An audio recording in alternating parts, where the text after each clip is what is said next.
I think there's a lot of people right now that are struggling financially for obvious reasons.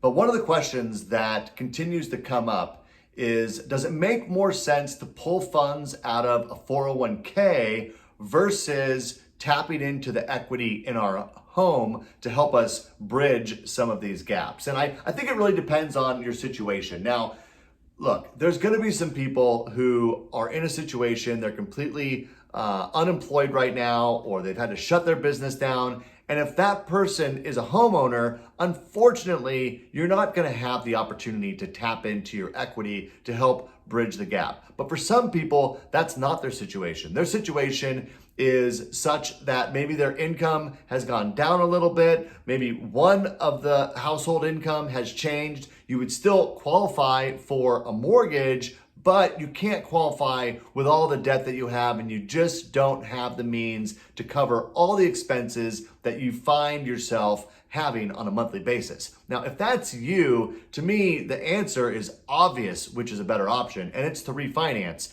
And the reason why is because when you pull funds out of a 401k, there's a couple things that happen. First of all, you're gonna pay a penalty on that withdrawal if you're not yet at retirement age. And so that's a 10% penalty that you're gonna be charged. But in addition to that penalty, you're also gonna pay income tax on that money as well. So if you were in a 28% tax bracket, for instance, you might be paying 28% plus 10%. You're almost 40% of that money is going to be paid back to the IRS and to penalties. Now, sometimes they'll give you that money without withholding those funds right up front. And if that's the case, some people may not even know that this tax obligation is coming their way. So when you go to do your taxes next year for 2020, you're going to be really blindsided by this huge tax expense. Or they're just going to withhold the funds right up front, set it aside for the tax obligation, but it's not going to give you the amount of money that you need in order to consolidate your debt and get yourself into a position to better weather this storm that we are dealing with. The other reason not to use your 401k funds is because, look, you're going to want to retire someday. And right now, the stock market, yes, it's recovered from the lows that we saw about a month ago, but it certainly has not recovered all the way. And so you're now choosing to liquidate mutual funds and stocks out of an account when they're already been beat up a little bit by what's happened in the market. And not only that, look, regardless of what the stock market does in the short term, for most people, their 401k is a long-term retirement strategy. So even if we see the stock market come back down again, which I think is a possibility that it does that, even if that happens, the chances are long-term, 20 years from now, if you are in your 40s and you're looking to retire, chances are that money is going to continue to grow over time if it's invested smartly. So I think that you're really going to kick yourself down the road if you pull those funds out of your 401k today. You're taking away from your future when it's just not necessary, because the good news is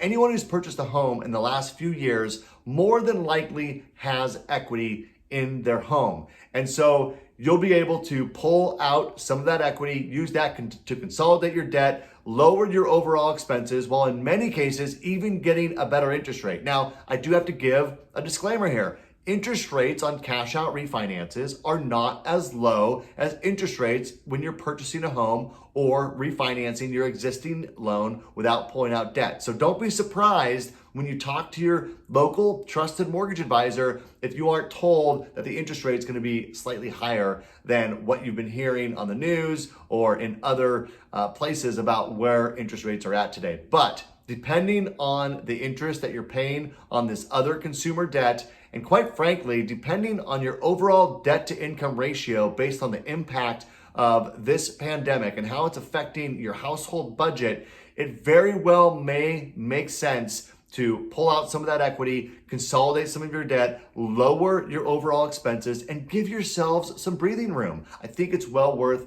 consideration. Now, one last thing, if you are at retirement age, so 62 or older in this case, I'm speaking to you.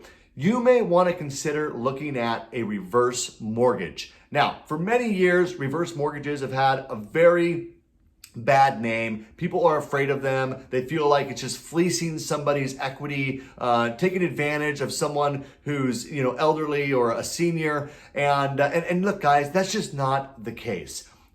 Look, if all you have is a home with a lot of equity, and your plan is to leave all that equity to your family or your grandchildren, then yeah, depending on how long you live, you are going to be eroding some of that equity and using it to live on. But look, there's a lot of people that are, because of their age, they're more susceptible to COVID-19 and the challenges that we may see for those more vulnerable people. And a lot of people in their 60s have chosen to work part-time outside of the house. And they're working with children, or they're working in an environment where they just get some supplemental income. And now they're afraid to do that. And you know what? I don't blame them for that. Because I think we do need to protect the most vulnerable people in our society. And one way for you to bridge that gap is to consider a reverse mortgage if you have equity in your home. Because what it will allow you to do is it will allow you to either not have a mortgage payment and essentially use the equity in your home to make your mortgage payment, or it may even allow you to create a monthly cash flow for yourself to help replace that income that you've been out earning that maybe now you want to pull back from due to the situation that's going on in the world around us. Look, it's not for everybody, but it's definitely something to consider. And look, if you're watching this video and you have elderly parents or anyone that you know that's over 62 years old that is finding that because of their inability or lack of desire to go out in public as much and expose themselves potentially to this virus, this could be a really good solution. We need to let people know about this so that they can continue to have a quality of life. And there's programs out there to help with that. So you guys, I'm more than happy to help discuss any of these things, but you know what? So is any local trusted mortgage advisor out there. Look them up. Call your local real estate agent and ask for a referral, or call me regardless of where you live in the country, and I'll refer you to someone who can give you some great advice on all of these options. But I hope this is food for thought. I hope it makes you think, and please share this with anybody that you know that might benefit from this message. Thank you so much for taking your time, and have a great day.